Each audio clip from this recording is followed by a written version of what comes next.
Bonjour Hélène Manarino. Bonjour Philippe Vandel. Le journal de la culture, c'est avec vous évidemment, et on démarre ce journal par une chanteuse qui a encore frappé très très fort. Rendez-vous dans un autre monde, dans une autre vie. Les chances et le second, il faut vivre pour celle-ci. Vie après vie, rire aujourd'hui. Mais oui, Céline Dion, c'est un peu un jour, une info sur Céline. Record absolu de vente de billets pour ses concerts. Alors juste, les 55 000 billets de son concert au Festival des Vieilles Charrues, où la chanteuse se produira donc le 16 juillet prochain, ils ont été vendus en intégralité en 9 minutes. Oh là là, mais c'est complètement dingue. Incroyable. C'est juste dingue. Vous avez dit ce matin, vous avez dit à partir d'aujourd'hui on peut acheter les billets. 9 minutes plus tard, c'était terminé. C'est dingue. Voilà. Il coûtait donc 59 €. Alors Jérôme Tréorel, le directeur général du Festival des Vieilles Charrues, qui donc lui aussi n'en revient pas, a déclaré: c'est du jamais vu. Nous sommes vraiment très touchés par ce plébiscite et cette marque de confiance des festivaliers. Alors concernant les 6 concerts à Paris, les 200 000 places se sont vendues en 1h30. Et oui, voilà. Alors les prix variaient entre 77 et plus de 150 €. Mon Dieu. 2 artistes réunis pour un album. Et pas n'importe lesquels, je vous laisse découvrir en musique.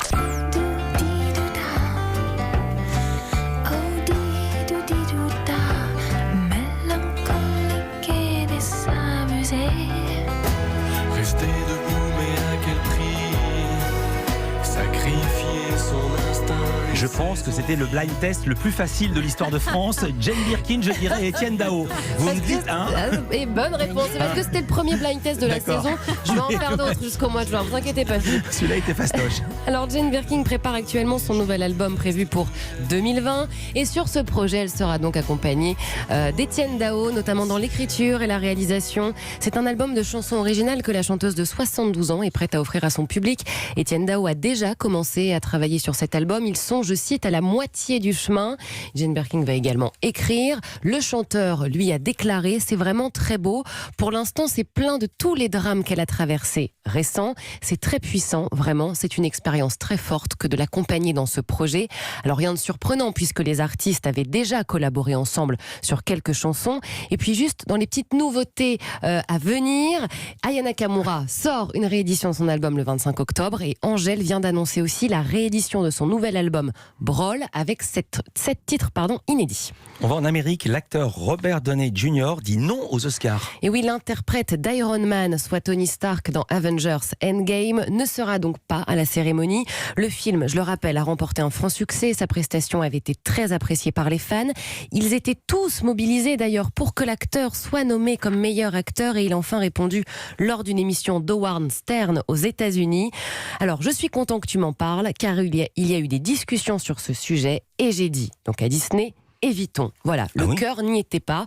Tout simplement, selon certains, Robert Downey Jr. ne voulait pas non plus rentrer dans cette folie médiatique, interview, apparition publique. Et la concurrence était rude aussi cette année. Il se serait possiblement retrouvé face à des concurrents de taille, Brad Pitt et Joaquin Phoenix pour Ad Astra et évidemment le Joker. Mais juste une question, on a le droit de pas aller aux Oscars? On a le droit de dire je veux pas y participer? On a le droit de dire je veux pas être nommé. D'accord. Voilà, donc n'insistez pas. C'est comme dans la vie finalement, j'ai pas envie d'y aller, donc n'insistez pas. Et on termine ce journal avec l'univers Disney.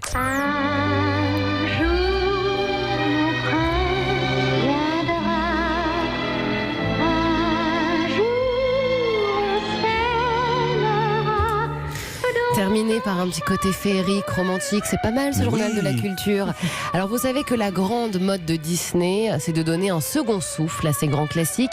Et pour les années à venir, la liste est longue. Bon, déjà, on attend La Belle et le Clochard pour fin 2019. Je vous parlais cette semaine aussi d'Inspecteur Gadget. Ah oui. Et en 2020, on aura le droit au live action. Hein, vous vous souvenez, les images en... C'est des comédiens qui jouent comme réalité, des personnages de BD, exactement. Mais c'est un mi-chemin entre la BD et la 3D et le vrai personnage. Vous êtes parfait, Philippe, merci. Alors, on aura le droit donc au live action de Mulan et de Cruella, puis de Pinocchio avec Tom Hanks en Geppetto, mais également La Petite Sirène, Lilo et Stitch et Rose Rouge, la sœur de Blanche-Neige. Elle se lancera dans une quête avec les 7 nains pour sauver sa sœur de la malédiction de la pomme, évidemment. Ouais, merci beaucoup. Elle a une sœur, ouais. Ouais, elle a une sœur. Ça y est, nouveau. Elle a une cousine aussi. Ouais. Merci beaucoup Hélène Manarino, c'est pas votre sœur, c'est vous qui serez là pour le portrait inattendu. Oui, c'est moi.